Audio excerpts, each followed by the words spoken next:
Hi, I'm Emile Faurie, a British Olympic dressage rider.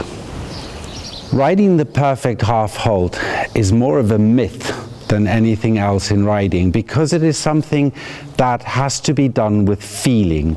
So to try and put that across into words is very difficult, because it's a feeling that the rider has to learn to achieve.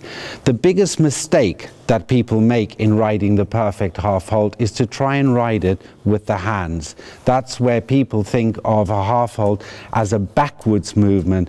A half halt I try to think of as a rebalancing aid rather than to bring a horse back. It's one of the words I dislike most in riding is the word back, because we try to never think of anything as back. We try and make sure that even when we do a downwards transition, that the horse remains forward.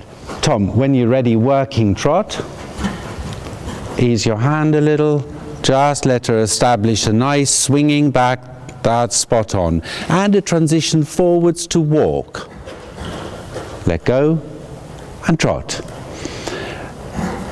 And when I try to make sure that I always encourage riders to think of the transition being at the end of the rein, so that a horse does not come back into the half halt, and forwards to walk, and ease your hand and trot.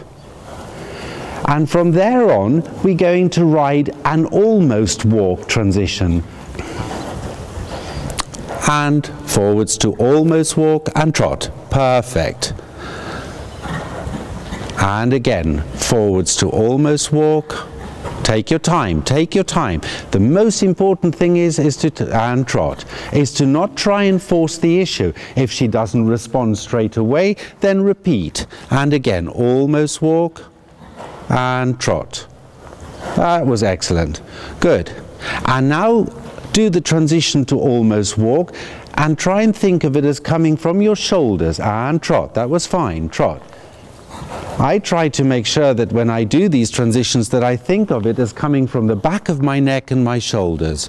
So again, almost walk just from your shoulders and trot gently, and that's it. That's more perfect. That's more what I have in mind, to get the horses to learn to respond to the half halt at the end of the rein, therefore never allowing the horse to come back in the neck when you ride a good half halt. And almost walk just through your seat and trot.